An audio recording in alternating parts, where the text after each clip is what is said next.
Welcome back. You're watching WION with me, Mohammed Saleh. This is the continuous coverage of the situation that is presently unfolding at the border between India and China, where the Indian Army has confirmed that there has been a violent face-off with China. India has confirmed loss of lives on the Indian side. 3 Indian soldiers are said to have lost their lives in this incident that has taken place at the India-China border. An officer and also 2 soldiers from the Indian side reportedly have lost their lives in this particular incident. And we've also got reactions that are coming in from the Chinese side. The Chinese Foreign Ministry has said that they are at this point of time unaware of what has happened at the border. This is what the Chinese are claiming.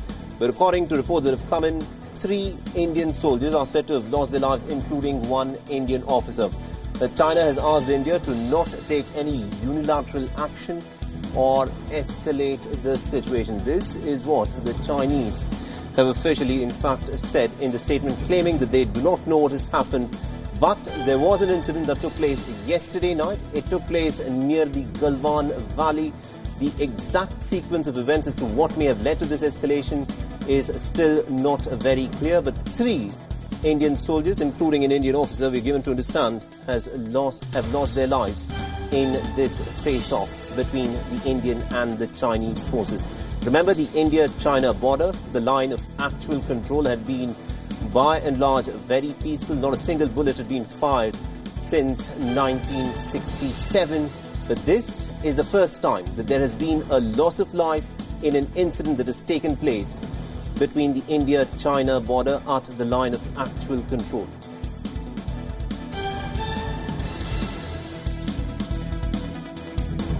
All right, and to give us more perspective in terms of what's in fact happening at the border, we're joined in by Ambassador Vishnu Prakash. So let me begin by asking you this. This is some disturbing news that has come in from the India-China border, where we're given to understand that 3 Indian soldiers, including 1 officer, have lost their lives in an incident that has taken place yesterday night. What more do we know of this at this point of time? Well, at this point of time, the details are sketchy, so therefore one has to be very careful in coming to any conclusion. If this has happened, and there are indications that this has happened, it is a most unfortunate development. And what I find counterintuitive is that how can such a thing happen at the time of de-escalation? If you are confronting each other, then something could go awry. But if you are pulling back and de-escalating, withdrawing your troops, how can it happen? I think that we need to wait a little to get clarity.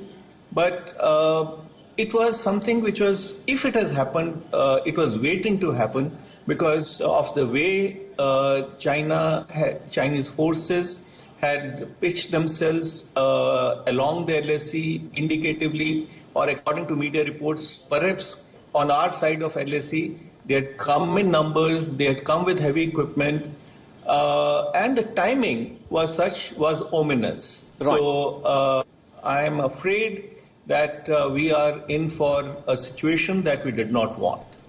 Now, you're very measured in the words that you're taking in describing the situation in terms of what has happened. You know, what we can at this point of time confirm from what we are learning is that 3 Indian military personnel, including 1 officer, has lost his life in this, what is being described as an incident. And what you also, said very rightly, at a time when the 2 nations were escalating after the standoff, an incident like this must not have happened ideally, because the talks were ongoing between India and China. What do you think could have resulted in this? Is this a one-off kind of a case that has happened inadvertently? Can that happen? Can something like this happen inadvertently? Or is this a clear tactical kind of an operation, something that's been attempted here? Well, I'm hoping and praying that it happened inadvertently, and if there is a cogent reason first of all, I mean, it's very, very unfortunate that there has been a loss of brave Indian lives. But if it has been inadvertent and that can be established, well, that would be a bit of a relief. Mm-hmm. I am afraid it doesn't look like inadvertent. Right. It does not sound right. And, and I'll substantiate, it's not that we have just had an agreement of CBMs or, to have flag meetings in a hot border. We have been having this arrangement for the last 30 years. Mm-hmm. We have diffused so many standoffs. Right. There has been an escalation by the Chinese side since 2013. Even Doklam was diffused through dialogue, through flag meetings, mill-to-mill talks, diplomatic level talks, and so on. So it is not something which would happen without a provocation. Now, why it was done, who allowed that, these are weighty questions that need to be answered. And the scale of Chinese build-up was such that I was very afraid, and I'd written about it also, that something like, that it was not normal. And what worries me even more and worried me is that this juncture that we are in, mm-hmm. the world is in, we are still in the throes of coronavirus. China's stock has taken a beating, image has taken a beating. Why are they flexing their muscles all over? This is the time when any normal country would like to build, strengthen borders, relationships with other countries, not engage in hostilities. So it seems that there is more to it than meets the eye. There's more to it than meets the eye. And the obvious question that now arises is there were military and diplomatic talks that were underway between India and China. So what happens to these talks now? Well, they will continue because there is a saying that where diplomacy ends, conflict begins. You do not want conflict. I would still hope that it is not in China's interest also to engage in hostilities with India, and not in India's interest, certainly. Mm-hmm. But at the same time, India is not a pushover. We are not expansionists. We do not covet anybody's land. We want to have a working relationship with China, but we are not a pushover. So we are determined to protect what is ours and thwart any Chinese attempts at misadventurism. But it takes two to tango, and I hope that this better sense prevails, or both sides take a measured view. Do not engage in an escalatory posture, because it will be in nobody's interest. But we need to get to the bottom of the matter, mm-hmm. because you cannot allow a situation where Indian personnel lose their lives. Right. And by the way, Chinese denials means nothing. It means absolutely nothing. They will deny everything. But right. The bottom line is what happens on ground and what is our assessment. But again, WION is one of the channels which has always taken a very measured position. And I'm very happy that we are putting things in perspective instead of getting into any rhetoric which could further inflame passions. Absolutely, indeed. That is correct, Ambassador. We at WION will ensure that only the facts are reported, only the things that are happening on the ground are reported, and there is no empty speculation that is bandied around as news. Meanwhile, there is some breaking news that is just coming in, where Defence Minister Rajnath Singh has held a meeting with the Chief of Defence Staff Bipin Rawat and the 3 service chiefs, and also with Foreign Minister S. Jaishankar. The developments in Ladakh, we're given to understand, have been discussed in this meeting by the Defence Minister. Ambassador, if I can ask you to weigh in a bit in terms of the Chinese reaction, where in fact, the first Chinese reaction from the Ministry of Foreign Affairs in China, they said that they were unaware of this incident that has happened at the border that's taken place yesterday night. Do you buy into that? Well, that is standard Chinese reaction. If you have to believe them, their levels of ignorance would be very high. But no, it doesn't. Life does not happen like this. I'm not saying that the Foreign Office is in regular touch with the RPLA, and they are kept posted minute to minute. But the point is that if we look at the origins, an intrusion of this scale, magnitude, timing could not happen without the nod from the top. And it has to go to the very top for this to happen. And obviously, the system was very much in the loop. Right. And if you want to buy time, if you want to wait till details emerge, or you want to wait for the reactions from other places, capitals, countries, your adversary, you play for time. So no, I don't buy that line that, they may or may not know, but the chances of the way the Chinese government functions, Chinese of the Foreign Office knowing that would be high, because this happened yesterday night. Right. Or was the day before yesterday night? I think yesterday night, right? This we're given to understand has happened yesterday night. The information of it has started to only trickle in just a couple of hours ago from now. That's right. Now, Ambassador, the fact is... Since it has been a number of hours, it would be very unusual, in my view, for the Chinese Foreign Office not to be in the loop. That is true. And also considering the fact that just last Saturday, Army Chief General M.M. Naravane had said that disengagement has begun in the Galwan area and both sides are disengaging in a phased manner. This is what General M.M. Naravane said just last Saturday. The disengagement has begun in the Galwan area, and this is precisely the place where this incident has happened. What does this point towards? Well, there could be multiple objectives. China, it could be internal and external. Externally, China wants to show to the world that they have arrived, that they are the new hegemon. We all know that they want to craft a China-centric world order to displace the US-centric world order, and they do not want India to have the kind of space that India thinks she rightfully has. So China has always tried to keep India off balance, that is one. Now they are flexing their muscles in South China Sea, vis-a-vis Taiwan, vis-a-vis Hong Kong. And the timing is something which is rather unusual. Maybe they have perhaps factored in, or their assessment could perhaps be that the US is distracted. They are looking inwards.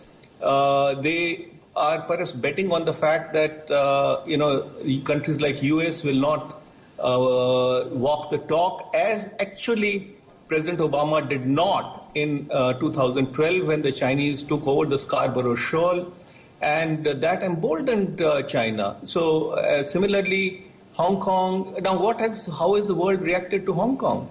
Sanctions on Hong Kong. What does that mean? It means nothing. Right. UK says they will take back Hong Kong citizens who are holding dual passport. Well, thank you very much. So it is basically conveying it to all countries around that, look, beware, you are in our sights. The way China has engaged in wolf warrior diplomacy, calling other countries names, the way it has behaved with Australia, right, and other countries is very, very unusual.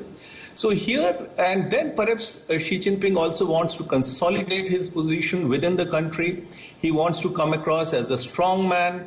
And they also want to send a message to India that, look, we are capable of causing trouble. So Chinese motives are always obtuse. Absolutely, indeed, Ambassador. Do continue to stay on with us. Meanwhile, I'm told that we're also joined in by Professor Swaran Singh, who is a strategic affairs analyst. Professor Singh, this is a major escalation that has taken place between India and China at the line of actual control. We are given to understand that this incident has taken place at the Galwan Valley area, the precise spot from where the two nations were to disengage. And now we're given to understand that there is this incident, that's how it is being described, that has taken place, which has led to the loss of 3 Indian lives. What do you make of this? I think now we have a formal press release available, which says this face-off was part of disengagement in Galwan Valley. And perhaps casualty has been suffered on both sides. India has confirmed its own casualties, but as yet we have no idea about the casualties on the Chinese side. So apparently, I'm sure at all levels, leaders are in touch with each other right now. In fact, right on the border as also at various other levels. Professor, if I can just interrupt you there. When you say that the Chinese say that this face-off took place as a part of disengagement between the two forces, what does that even mean?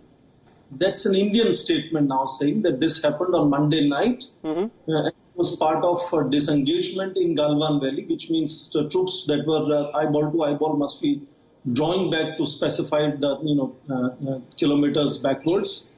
And it is part of that this face-off happened, and Chinese have also suffered casualties, just as India has suffered casualties. India has confirmed its own casualties. We are yet to know what happened on the Chinese side, if they have suffered, how many casualties they have suffered. So apparently the first very sort of disturbing news that came to us about India having suffered, we had no idea how India has suffered. Obviously, created enormous amount of concern. But perhaps both sides are in touch and both sides are saying that they have both suffered. We are still to get a formal information from what the Chinese are saying about their casualties. So India has not confirmed any casualties on Chinese side except saying that both sides have suffered casualties. But do you see this as a major escalation, Professor Singh? Because an incident like this has perhaps not happened since 1967, that not a single bullet had been fired between the Indians and the Chinese at the LAC. And now, for the first time in several decades, we are reporting casualties at the LAC. As I mentioned on your channel a little while ago, this is first time after 1967, and the whole pattern was constantly increasing, both the intensity and frequency of aggressions. But nevertheless, from both sides, we had noticed only pushing, shoving, kicking, and stone pelting and things like these. So enormous control on both sides. Both armies are very capable of escalation. But, last 5 to 6 years, even as the number of their, sort of encounters increased, number of aggressions increased, and the kind of troops coming from the Chinese side, that the numbers and the vehicles and the size of those things increased. But in encounters, there was constant keeping it under control, and we had certain tactical level posturing at best at this stage. But this is first time that we have suffered casualties, and there is definitely an increase which is out of the pattern that we have seen for the last 7 to 8 years since President Xi Jinping came to power. There was an increase in that incrementally, but this is really going a little too far that we have had casualties this time. That's not acceptable. That's something really a red line crossing. Absolutely indeed, Professor. Do continue to stay on with us. Meanwhile, in a statement, the Chinese Foreign Ministry spokesperson Zhao Lujian has said, and I quote him here, Indian troops crossed the borderline twice on Monday, provoking and attacking Chinese personnel, resulting in serious physical confrontation between border forces on the two sides. This is what the Chinese are claiming. We expect the Indian side to put forth its official statement on this. The army is expected to hold a press conference in some time from now. We're given to understand at 2 p.m. the army will be holding a press conference. But this is a serious escalation that has taken place. And if I can bring in Ambassador Vishnu Prakash, sir, if you're still with us, this is quite clearly something that neither side, one hopes, would have wanted. The two sides were engaged in both military level and also diplomatic talks. But the loss of life of 3 Indian military personnel clearly points to an escalation that perhaps no one at this point of time had anticipated. Well, I will not say it was not anticipated, because the build-up, the extent of the build-up, the spread of the build-up, the nature of the aggressive build-up was unprecedented. It has never happened. And after all, when you've got soldiers equipped with heavy equipment, weaponry on an eyeball to eyeball, there is always a chance of something going awry. I think we both sides did quite well to manage it and not to let it degenerate into more than fist fights. Even that was bad.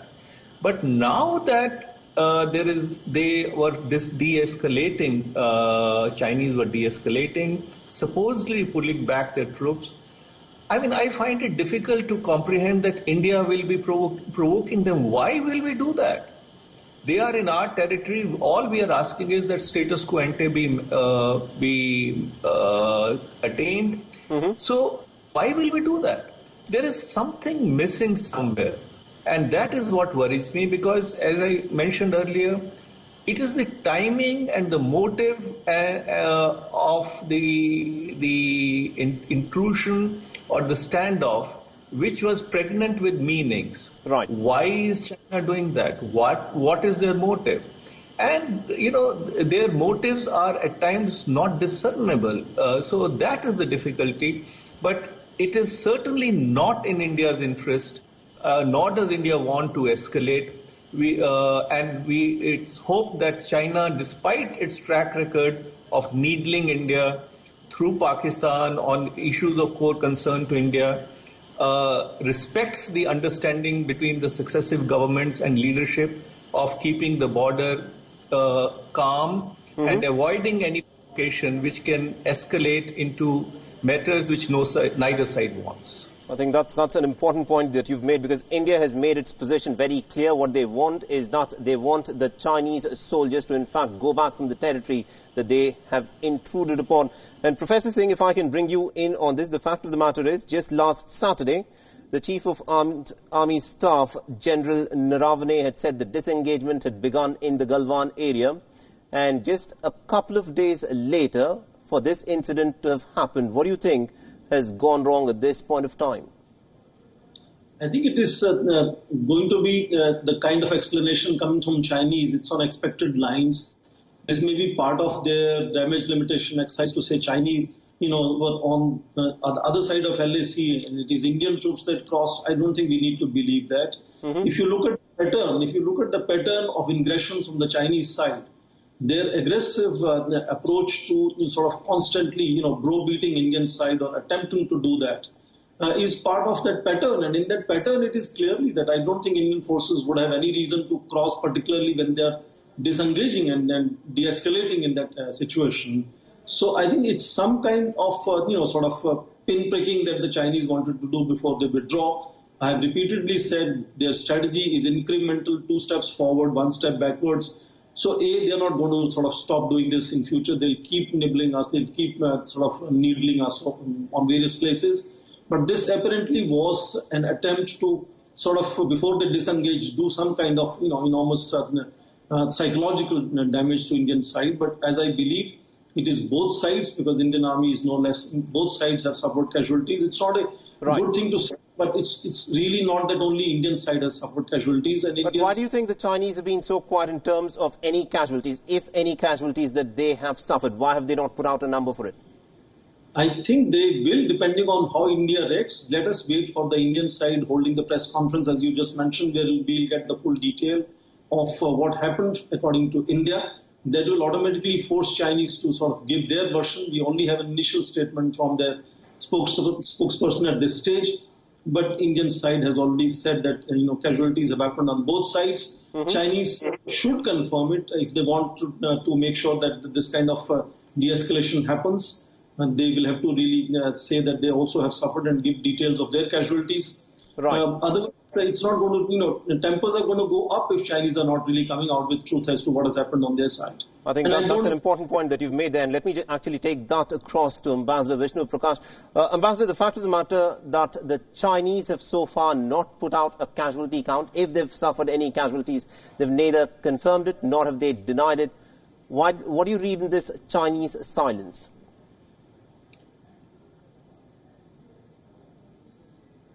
As a dominant power, the Middle Kingdom can never do anything wrong. That is the projection and the perception that has to be fostered. And even during Doklam, the narrative that was given to the people back home in China was very different.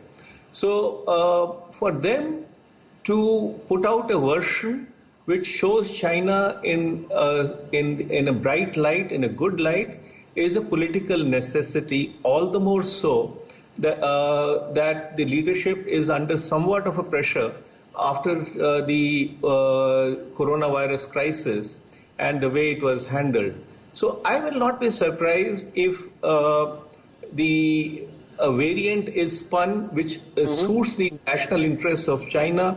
Later on, the social media, etc., can keep reporting, but that will be denied. So that is how regimes, authoritarian regimes function, which is very different from how democratic regimes function. Absolutely, indeed. I think that's an important point that you've made there, because at this point of time, in terms of the different developments that are taking place around the world and also in the aftermath of the COVID-19 outbreak, China is indeed under the pump.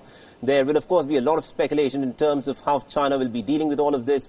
Is this incident that is in fact unfolding at the border between India and China, is this something that China is trying to manufacture in a bit to try and deflect the attention that China has to answer for many of the questions that are being raised about how the COVID-19 pandemic in fact broke within China and then spread to the rest of the world? Professor Swaran Singh, if I can get you in on this. At this point of time, a lot of different nations are asking for answers from China. The Chinese President Xi Jinping himself is, at this point of time, not as popular as he was just about 4 months ago. Do you think he is trying to whip up nationalist pride within his own nation by creating an incident at the border with India to try to deflect the attention within his own nation away from some of the other issues that China at this point of time is embroiled in? I think when it comes to China, we have to also distinguish between the nation and the party. It is the only situation where a party owns the nation, so his loyalties have to be first with the party cadres. And I don't think that he does not have a problem with the party cadres. Lately, several reports have been coming out of certain amount of disenchantment with how Xi Jinping has over a period of time captured power and sort of removed the limitations on terms of his staying in office. And now more recently, in terms of handling of COVID-19, there are news that there is a certain amount of disaffection on that. But whether this kind of border incident is going to help him, I'm not too sure, because as you just mentioned, the whole of the world is so angry. You see, Australia, Britain, United States have been really so vocal and at loggerheads. You saw what happened recently at World Health Assembly. 63 nations brought up the proposal for investigating what is happening in terms of Wuhan Institute of Virology. One after another, serious reports are coming out from United States. At this stage, to sort of take such a trouble with India, which has more or less been rather sort of well calibrated in not really being as vehemently anti-China as some of the other powerful nations have been, would be really miscalculation if that is the kind of thinking that he wants to really sort of ratchet up nationalism in China. I don't think that's going to be at all helpful, because this is only going to unite several other nations who are already preparing. A whole lot of parliamentarians of democracies are coming together. A whole lot of initiatives are already happening as to how to ensure the Chinese do not really push the post-COVID-19 agenda in a very, very strange direction, where a lot of the democratic values and freedom of navigation, etc., come under cloud. So this is a terrible calculation if they think ratcheting up border with India is going to help them sort of stay in power longer. That's a wrong calculation. I don't think that's a calculation. I assume it's a tactical mistake. Chinese should own up to it very soon to ensure that tempers don't rise on both sides, especially India would be really sort of not willing to accept any other explanation other than saying it is a mistake. And I think they should own up to that mistake. Absolutely, indeed. We'll have to leave it there. Thank you very much indeed to both Professor Swaran Singh and also to Ambassador Vishnu Prakash for having joined us on this broadcast and for giving us insights into what may have led to this tragic incident. This is quite clearly an incident of escalation. That is how it will be looked at. 3 Indian military personnel, one amongst whom is said to be an officer, have lost their lives in what is being described as an incident that has taken place at the Galwan Valley between the Indian and the Chinese forces. We're also given to understand that at the time this incident happened, both forces were disengaging. Was it a miscalculation? Was it an inadvertent error that led to this? At this point of time, we do not know. The Chinese, of course, have remained very quiet. They've neither confirmed nor have they denied any casualties that may have taken place on their side of the border. But India has in fact come forth. The incident took place yesterday night. 3 Indian military personnel, one among whom is said to be an officer, have lost their lives. in this particular incident that has taken place at the Galwan Valley. What exactly led to this incident, and why did it happen at a time when both sides were in fact disengaging from the standoff? Remember, the standoff has been going on for several weeks. What is quite clear is that China appears to have created an issue in terms of the line of actual control. There was a troop build-up, and there are also reports that state that the Chinese forces, the Chinese PLA, had in fact intruded to a certain extent into the Indian territory in eastern Ladakh. This is where they were challenged by the Indian forces. An eyeball-to-eyeball confrontation also took place in Doklam, but at that time, back in 2017, there was no loss of life. The situation was diffused in a peaceful manner. This was a much bigger build-up. This was much more serious than what happened in Doklam. What the Chinese tried to do was they wanted to shift the status quo. This is something that is quite abundantly clear with the scale of the troop deployment, with the building up of some of the installations that they were trying to put there. The Chinese wanted to assert their dominance in areas where India earlier had patrolled. Some people say that this is essentially a question of perception, but what is quite clear is that this was a confrontation that very quickly could escalate. Remember, the Chinese and the Indian border has been very quiet for several decades. The last time there was an incident where there was a loss of life between the Indian and Chinese troops, one will have to go back to the year 1975. For 45 years, there has been no incident where there's been a loss of life between the Indian and the Chinese border. But this is the first occasion where something of this nature has happened. Why is China resorting to these kind of pressure tactics? Why is China resorting to what can only be described as arm-twisting tactics? It is not very clear. It's up for speculation. There's a lot of anger within China, within the Communist Party, where people are not very happy with the leadership of President Xi Jinping. There are also questions that are being raised about how efficiently the Communist Party has been successful, and how successful Xi Jinping has been in containing the COVID-19 outbreak. All of these are questions that the gentleman that you're looking at on your screens, President Xi Jinping, has to answer. 4 months ago, the situation was very different. There's a huge economic problem that the country is also going to confront in the aftermath of the COVID-19 pandemic. China, which relies for its economy on exporting the goods that it manufactures, would have had serious problems sending across its goods in borders where some nations would have wanted to put up tariff walls. So there was an economic problem also that perhaps Xi Jinping would have confronted in the next few weeks and months. Is the incident at the India-China border a deflection to deflect and divert the attention of the people within China and to in fact get the Chinese people to rally behind their president? Is that what is being attempted? Is all of this is in the realm of speculation? But this quite clearly will be viewed as an incident of escalation. For the first time in almost about 45 years, there's been a loss of life in a standoff between India and China.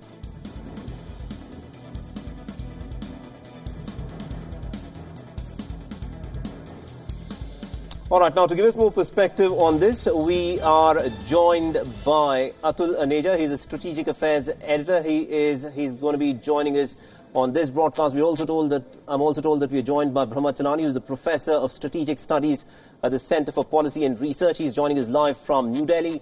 And we're also joined in by political and economic commentator Einar Tangen, who's joining us from Beijing. And Einar, let me begin with you on this. The fact of the matter is that this standoff between India and China had been going on for several weeks. It had remained by and large, if we are to go by the media reports, there was no violent incident that had taken place. But yesterday night, there was a face-off, and in this incident, India has come forth and confirmed that 3 Indian military personnel have lost their lives. What do you think the Chinese are up to? Well, I don't know that they're up to anything. They believe that they're retaliating. Now, keep in mind, there has been no official confirmation from the Chinese side as to any deaths or any incident on the line of actual control. The Indian Army has stated that 3 people have lost their life, that no guns were used, and that there were probably, they believe that there were casualties on the Chinese side. Whatever happened, one side provoked it and the other one responded. We don't know at this point. You can speculate. Right. You can try to say that this is some sort of cover-up, but the fact is we don't know. Does the Chinese silence in terms of either confirming or denying any casualties on the Chinese side, does that surprise you? Not really. I mean, Beijing tends to be very cautious on this.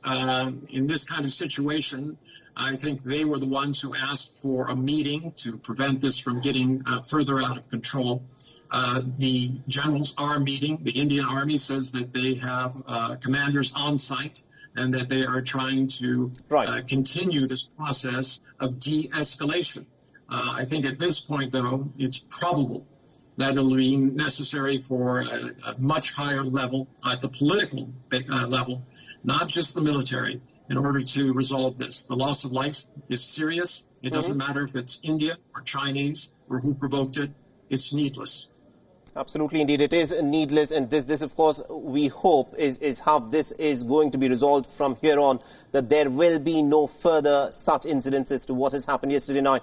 And Atul Adeja, if I can bring you in on this, for the first time in several decades, there's been a loss of life in an incident between India and China. How do you read this escalation at a time when disengagement talks were underway between the two nations?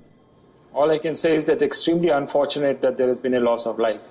And I think there is a need not only for a dialogue at the military level, which has been ongoing, but this has to escalate quickly so that this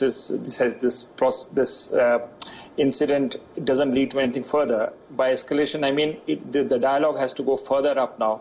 I do think that the diplomats have to get in. They would probably already have been in touch, but I think it has to be raised to the foreign minister's level, if not higher. Because this is exceptionally serious. We are 2 nuclear powers, and further escalation can be devastating, not only bilaterally, but that in the India-China context, but for the region and probably for the world. So this has to be diffused right now. And for that, we need to get the facts right first and see how we get back from there. But it has to go at a higher level immediately. But at this point of time, what do you think has happened? Was this some kind of an inadvertent error that has led to this particular incident, or was there something tactical that was attempted that seems to have gone completely awry? It could be anything, because there's no data coming, except that there was no use of firearms. That's what the Indian Army statement is. So which means that there has been no use of firearms. Then what were the cause of the death? This is purely in the realm of speculation. I think we need hard information on this, exactly what happened, what caused the deaths, before we can go further and analyze it. That is true. At this point of time, all of this is still in the realm of speculation. What we can confirm for a fact is that 3 Indian military personnel, including 1 officer, have lost their lives in this incident. There are reports that there may be casualties that may have taken place on the Chinese side as well. But the Chinese have, at this point of time, neither confirmed nor denied this. Now, Einar, if I can bring you in on this, this is a standoff that's been going on for several weeks. And according to reports that have come in, what is quite clear is that the Chinese forces have in fact come in and set up encampments in territory that earlier was quite clearly patrolled by the Indian forces. What is China looking to gain by all of this? Well, it's not exactly clear that the Chinese feel the same way. They believe that they are simply reacting. Now, we're talking about a tale of 2 roads, one built by the Chinese, one built by India. Within the last few days, India announced that they were airlifting heavy equipment into remote areas so they could continue building. I don't know that was part of the escalation. I just know that these roads are extremely sensitive, not only to China, but also Nepal, and that these are the source of the tension. Both sides believe that the other is trying to steal a march on them, that they're entitled to kind of beef up their logistics. And unfortunately, this is leading to higher tensions and this situation. I would correct one thing. There were 2 incidents involving rocks and sticks on iron bars, from what I understand from both the Indian and Chinese side, were used in a face-off on 2 separate occasions earlier. Right. So there could be in this a kind of retaliation. Remember, these are young soldiers. They have a lot of pride. They don't want to be pushed around. If they feel that the other side has done something, they want to push back. It's the nature of young men in this kind of situation. So let's withhold judgment till we know the full story, and then we can discuss what the ramifications will be. That is true. When you say that these are young men, what is interesting is that these are also young men who belong to 2 very professional armies. Do you think that this is something that could have happened at a low level, or do you think that this is something that's actually happened by instructions from up above? Doubtful that it would happen from instructions of up above. This is not the time for Xi Jinping or Modi to be engaging in this kind of theatrics. Both countries have to concentrate on their internal situations, both in terms of health, COVID-19. India is undergoing painful adjustment to this, and then the following economic ones. Right. I don't believe that either side would engage in any kind of attempt to change the public's opinion or get them going in a different direction. I think would be very cynical. Right. Certainly not from the Chinese side. If that were the case, they would be already in full-throated cry, claiming that India was at fault and that this was an aggressive move. Since they haven't done that, obviously they weren't prepared for this.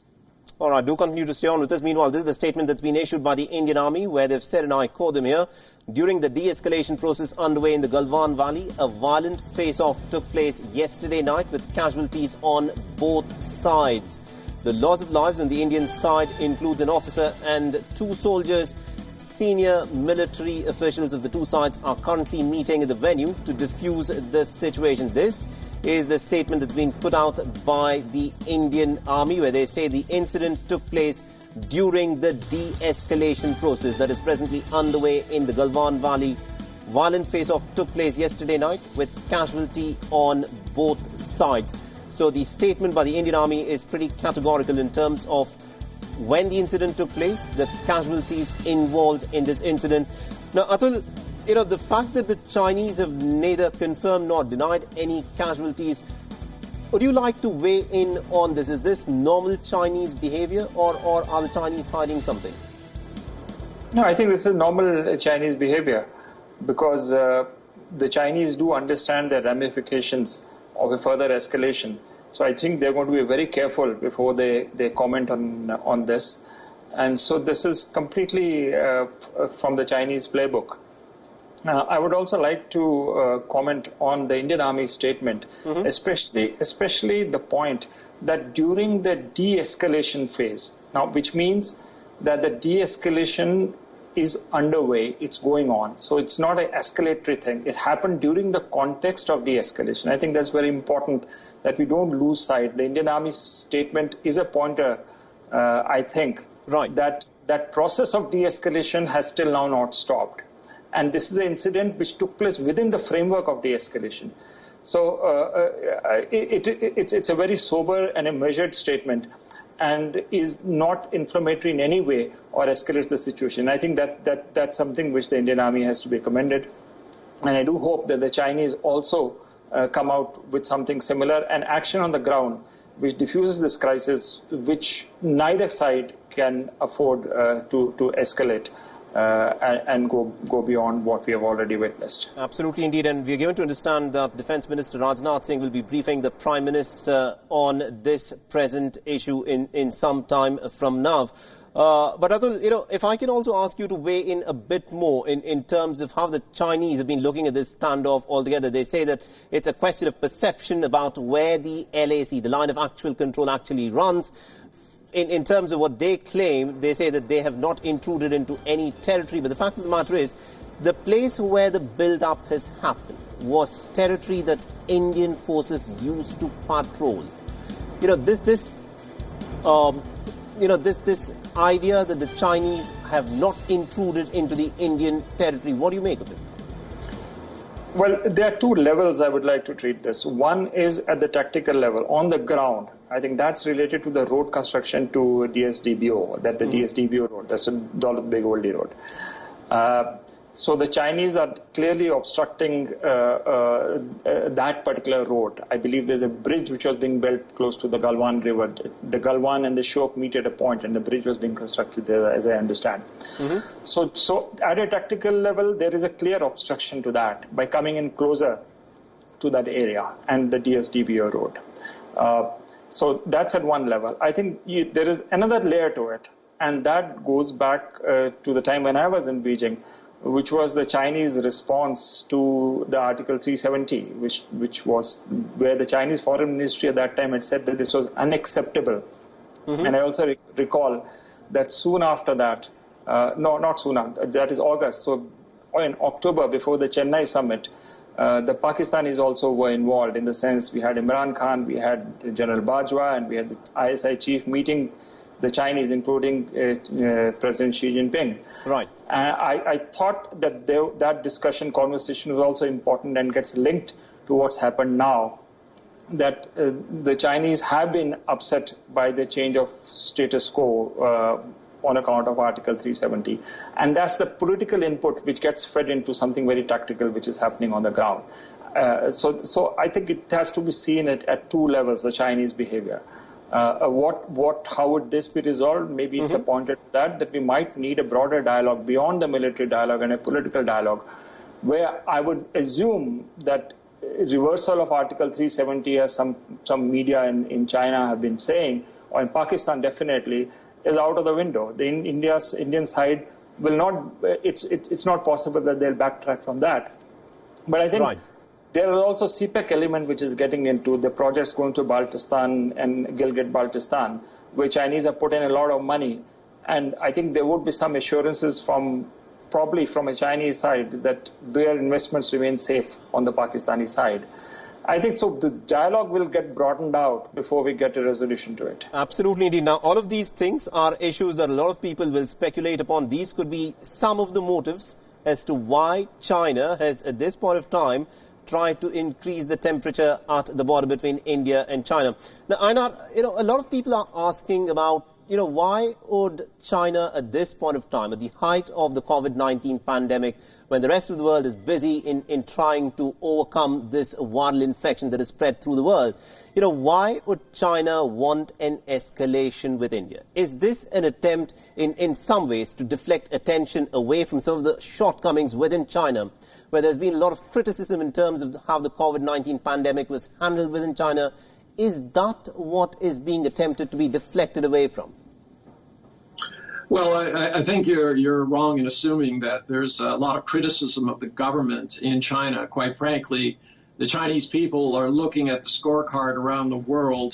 Take the United States, for instance, 4.5% of the world's population, over 30% of the world's fatalities from COVID-19. And they compare that to what the government has done within China. I don't think there's anybody here who believes that China, except for a few hardcore dissidents, believes that China has been somehow remiss in the way that it's gone about its business in handling this. The economic issues are still on the table. But there is a lot of economic pain that is actually that is to be foreseen, because China's economy relies on exporting the goods that it manufactures. But with tariff walls going up, with a lot of anti-China sentiment because of the COVID-19 pandemic, China may not have the markets that it earlier had to export its goods to, and therefore to deflect attention away from those issues, heating up the border between India and China might whip up a lot of nationalist sentiment to back the president. Is that what is being attempted here? No, that isn't. China's every year now, the amount of export trade has diminished. It's now 17.4% in 2019 of the total GDP.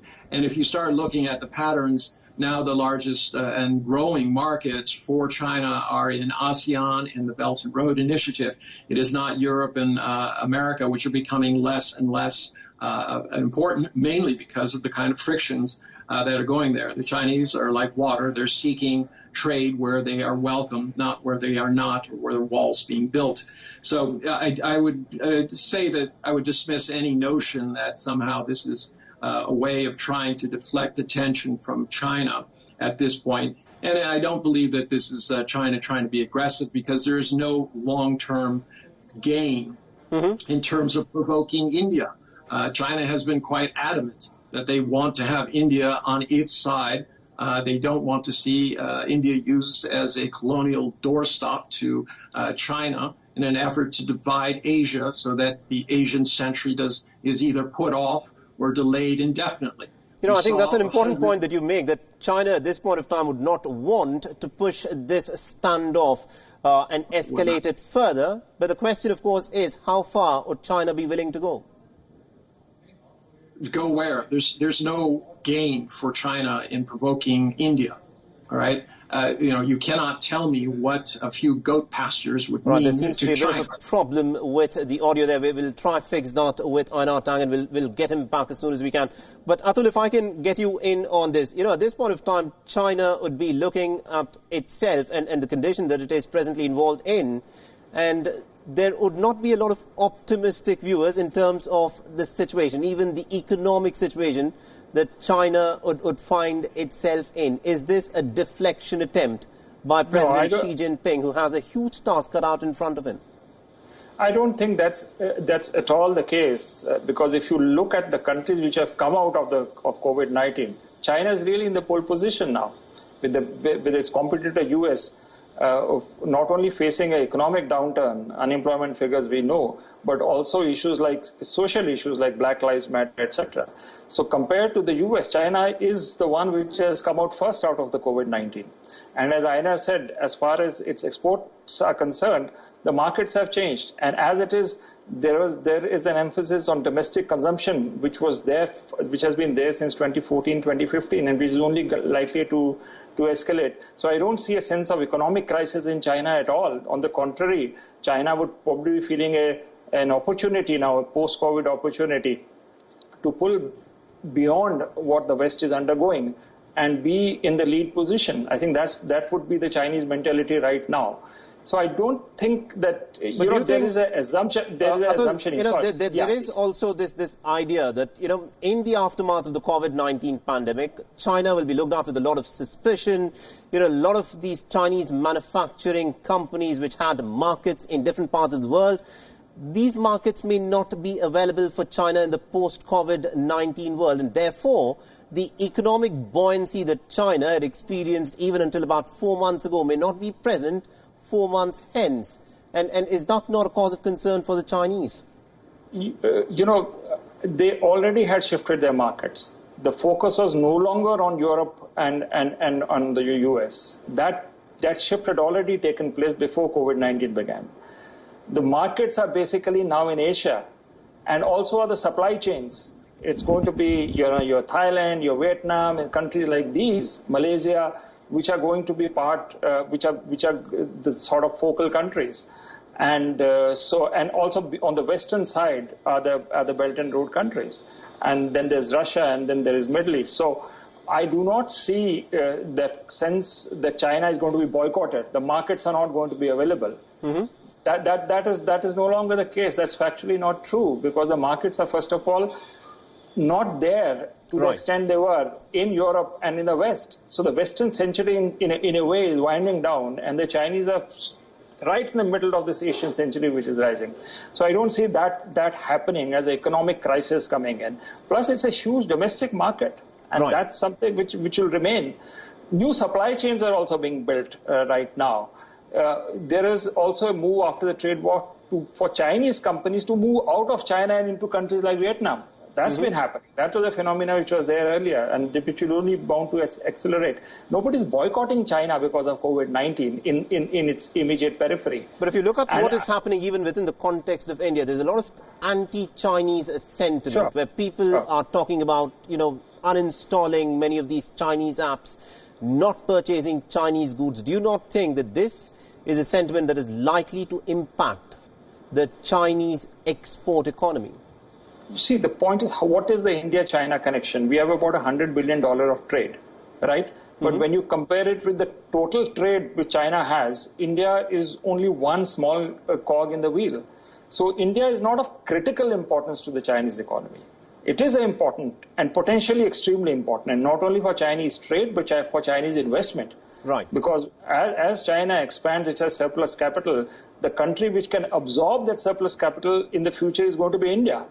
And that's one of the reasons why I doubt whether there's a compulsion or a motivation from the Chinese side to antagonize India. Right. I think the causes for what has happened need to be more localized rather than, conflated with a bigger narrative which is coming out that China is isolated and B, China is aggressive. I think that's the second element to it, that China is doing what it is doing in South China Sea, in Taiwan or in India because it's aggressive China. But this position is completely decontextualized. If something is happening in South China Sea today, you also have 3 aircraft carriers coming from the United States in the West Pacific. Right. So there's a back and forth. There's a context to what's happening on Chinese behavior. And we need to see each particular crisis separately rather than conflating all of them together and coming out with a sort of a big picture of China steamrolling everyone else. That is not to say that India has genuine concerns with China when it comes to its border. There are legitimate Indian demands and Indian red lines, let me put it, on our side of the border as well, which needs a patient dialogue with the Chinese. Now, considering the amount of time that you've also spent in China and the manner in which you've covered China, what do you think the Chinese are trying to achieve here? The fact of the matter is this escalation that we've looked at, something like this has not happened in the last 45 years. So how far do you think the Chinese would be willing to proceed in this escalation ladder? I don't think they will escalate it further, but de-escalation will be a phased manner. It is going to be a gradual de-escalation, and which will finally be completed after we have the political dialogue going. And there, I think the focal areas would be will be your Gilgit-Baltistan. What is India's point? What is China's point of view? It's going to be on Aksai Chin. I think these are going to be the dialogue which is going to take place between India and China, and that is going to resolve this crisis. Though no escalation, de-escalation, but complete de-escalation and India's demand to status quo ante as it was in April is going to be time-consuming, but definitely requiring a much broader and a bigger regional dialogue, not only bilaterally between India and China, but I think Pakistan will come into play, and I think even Afghanistan will come into play. So because the entire region is undergoing a major geopolitical and geoeconomic shift, so there will be a much bigger dialogue between India and China before this is entirely diffused. But I think de-escalation... The point, Atul, that you've raised is whether China would be willing to go back to the status quo that existed in the month of April. Let me actually take that question to Einar Tangen. Einar, both sides, it appears, agree that an escalation at this point of time is not in the interest of either India, nor is it something that the Chinese are looking forward to. But for a complete de-escalation of this standoff, what India would be hoping for is the status quo that existed in the month of April. Is China willing to pull back its forces to the status quo that existed in the month of April? Well, I certainly can't speak for the Chinese government, but I can tell you that, you should listen carefully to what Atul says. He's very balanced. Mm-hmm. He knows China extremely well. And this issue is that, as we talked about before, this is a tale of two roads. It's a tale of, what happened with the situation with the annexation. You can't put this genie back in the bottle. It is what it is. China feels that India is being the aggressor. India feels that China is being the aggressor. You can ask both sides, how far are you willing to go in this escalation? But the answer is, in the broad scheme of things, China and India have far more in common in the future, in an Asian century, than they do tearing that Asian century apart. There is much to be gained by India. The U.S. is going to have no money, $26 trillion in debt and counting. They will be in no position to offer India anything whatsoever. If anything, they'll be asking for more from India.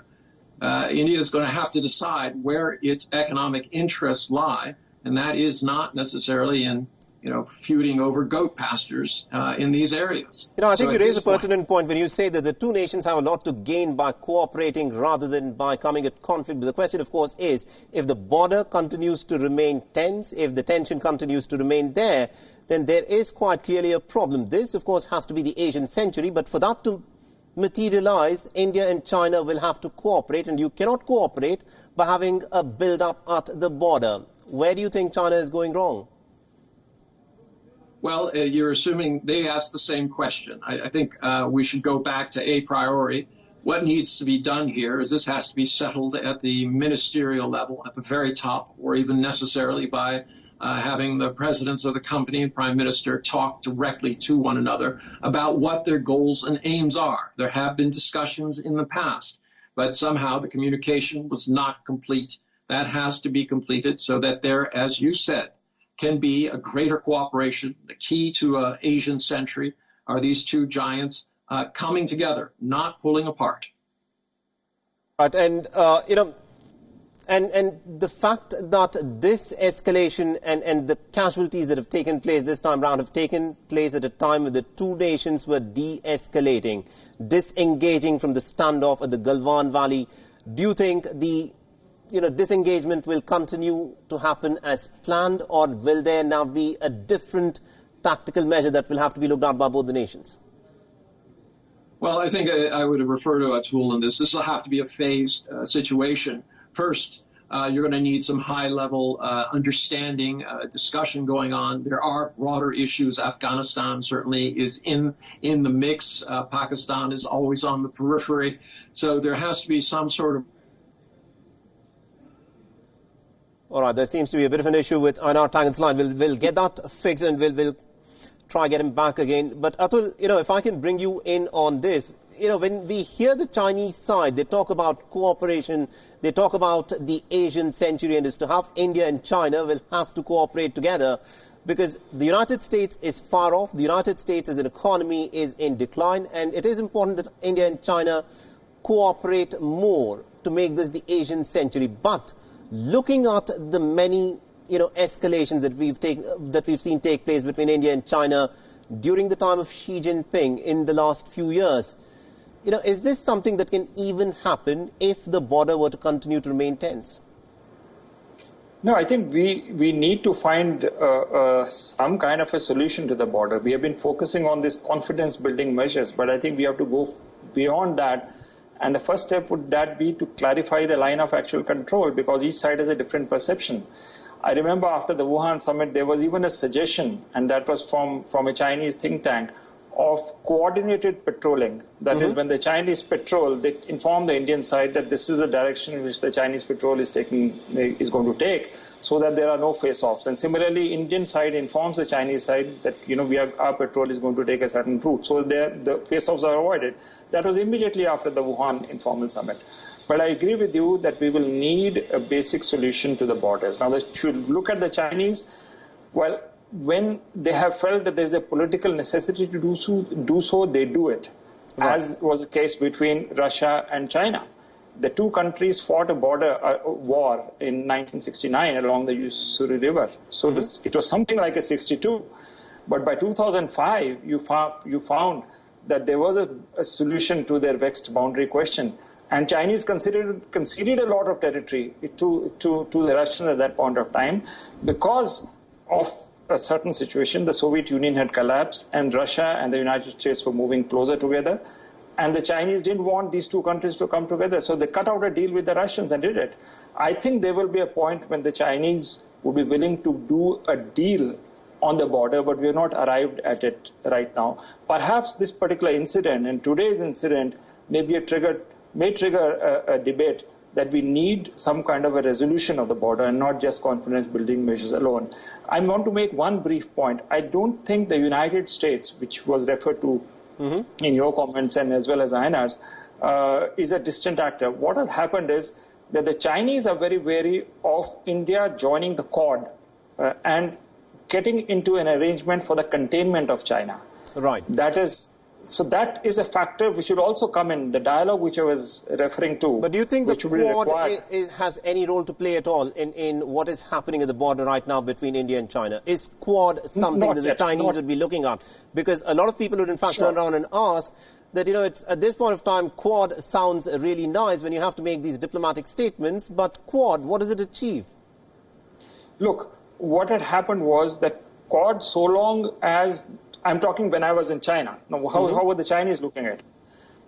My impression was that they were okay if the Quad and whatever is happening in terms of Malabar exercises, the focus remains within the Malacca Straits. That is, you are in the Indian Ocean area. Right. That is sort of accepted. But when you go beyond the Malacca Straits into the West Pacific and then into South China Sea area, that's an area where Chinese feel that you are getting into the containment of China. So there is a thin red line here, which I had thought the Chinese were trying to convey to us.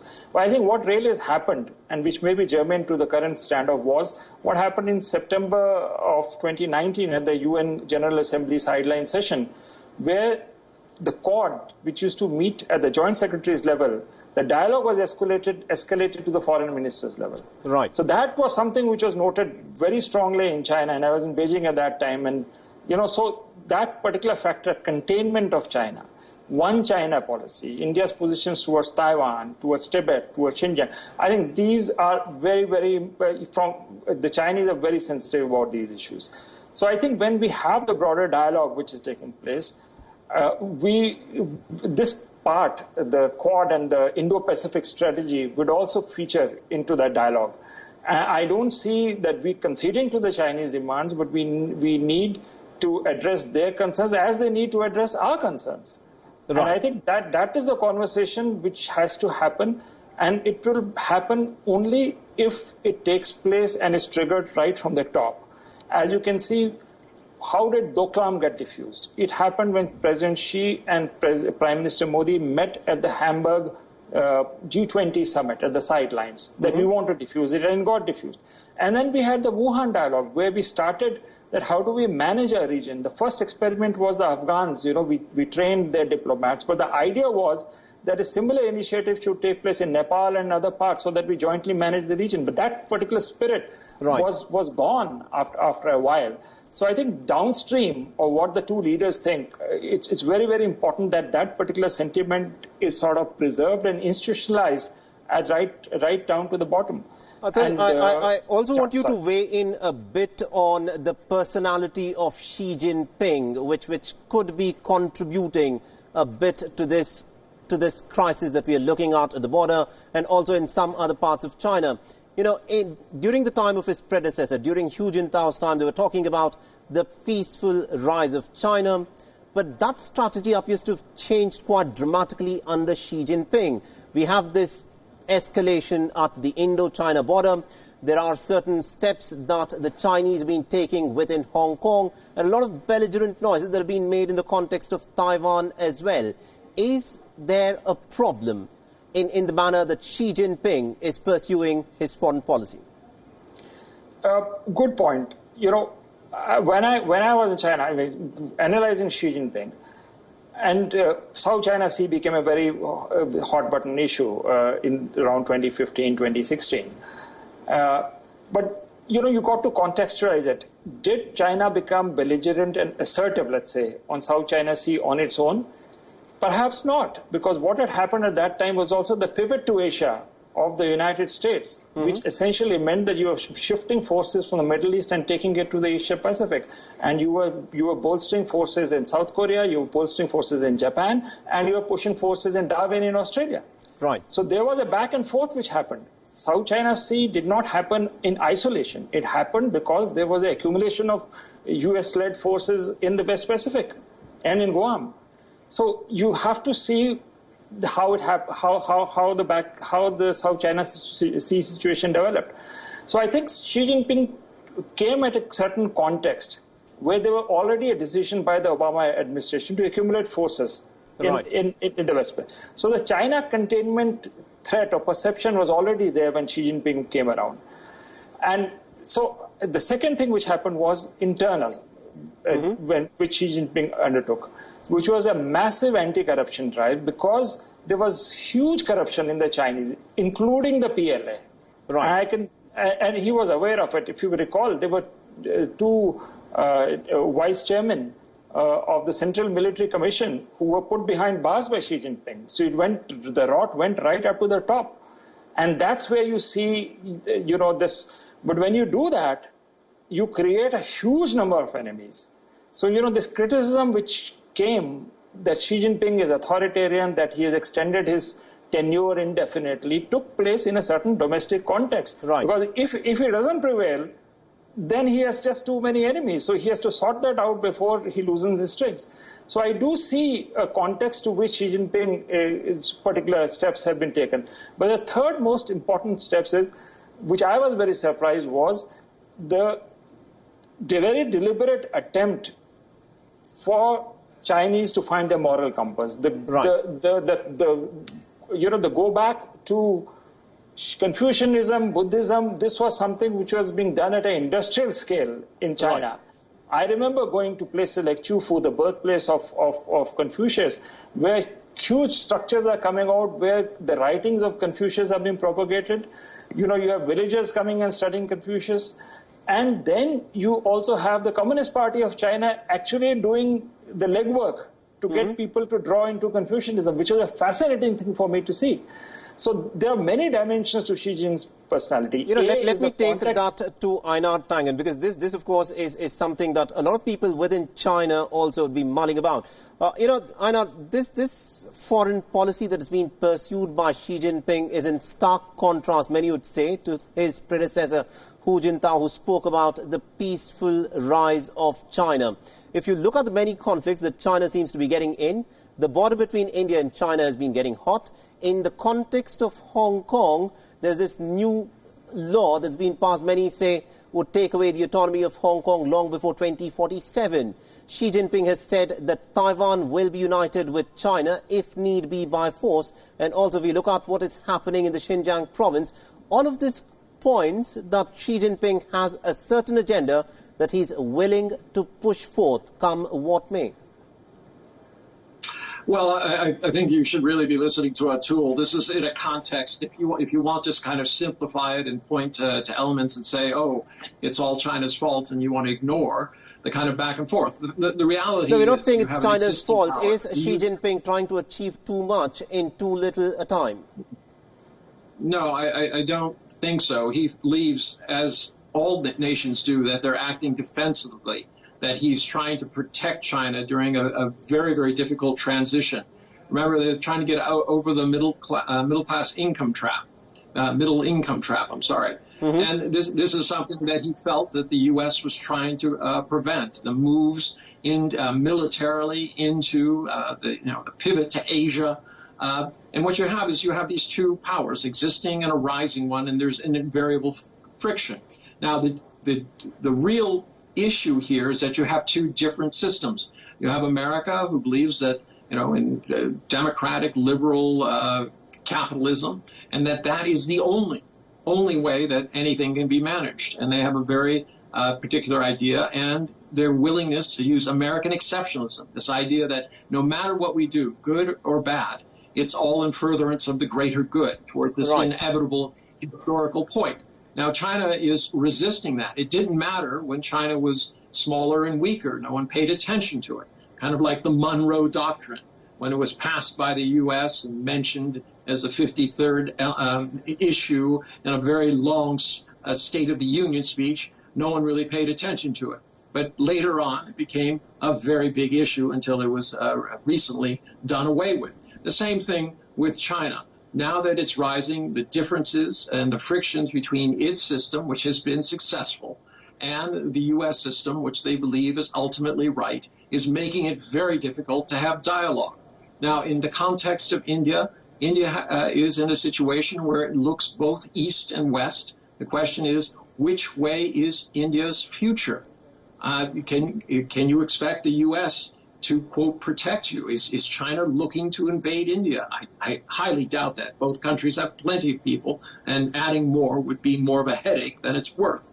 So then the question comes, economically, which bloc do you want to be part of?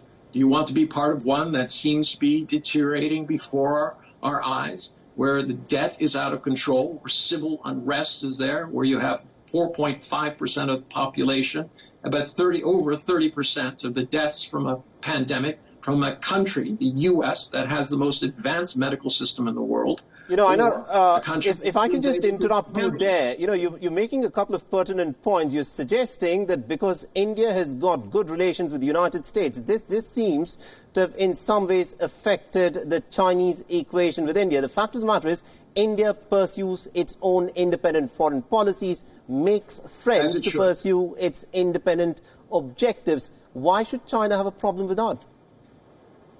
I don't think China does, but China has a problem, as Atul pointed out, when it looks like India is going to act as a kind of a doorstop, a colonial doorstop to the rise of China. Obviously, if the shoe was on the other foot, but India has never said that that is what India wants to do. I mean, all India says that we need to resolve the problem that exists at the LAC. The border standoff between India and China needs to be de-escalated immediately. And also for the long term, the border issue needs to be resolved. That is the only bone of contention between India and China at this point of time. Well, there are a number of other issues. Let's be frank. I mean, as Atul pointed out, there are the things with Afghanistan, the Quad, how India is looking at Taiwan and support. All right, there seems to be a technical issue with Einar. We'll try getting back again. But Atul, if I can get you in on this, in terms of what Einar was talking, in terms of how India pursues its foreign policy, India has an independent foreign policy. It has made friends to pursue its own interests. But the fact that there is a greater cohesion between Indian and American interests is not something that you think has actually galled the Chinese enough to start this standoff. Well, as I said, when you start moving beyond the Malacca Straits, and then if you go that far, the Chinese perception is that if you weaponize the Quad, at this time we basically have a dialogue going on, and we have a fusion center in New Delhi, which is basically sharing information on white shipping. But the Chinese fear that the trajectory of that could end up in the containment of China. They're trying to connect the dots. Let me complete this thought. They think the way we are interacting with Taiwan, the Tibet question, that we have this getting closer and closer into the China containment mode, and this needs to be prevented right now before it gets too late. I think India on its side, there is perception here that China is preventing India's rise by going along with Pakistan and preventing India into the UN Security Council. So, and also along with that comes this string of pearls theory of containment of India by China. Right. So I think that is where the dialogue has to take place, a major strategic dialogue between India and China, where you talk out these issues and concerns of each other. You don't talk past each other. These are concerns which each country has. How much of validity it has will be borne out only once you start talking about it. I want to make one more point.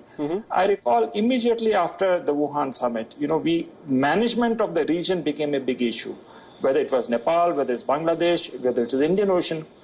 And I recall KP Sharma Oli's visit to Beijing. Right.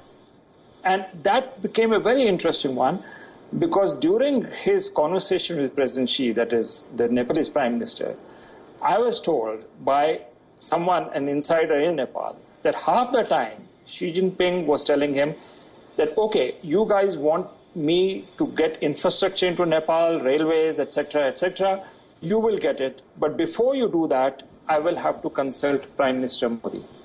That there came out this formulation of 2+1 dialogue, which is China, India together first, having a coordination into what either country does in a third country in the region. In this case, it was Nepal. And then they came out with this, what was then mutated into, from 2+1, it became China, India plus. I think that's the way to go forward. because we have shared interests. The Chinese are going to come into Indian Ocean. We are probably going towards Vietnam and parts of the West Pacific. But how do we manage each other's interests at this time? And that's where you need that kind of dialogue. I think we made a beginning after Wuhan, but lost a way in between. I think that's an important point. Yep. We need to coordinate our positions because our interests will collide, both rising powers. And both potentially, in a way, friends, civilizational kind of buddies, you can absolutely for any other.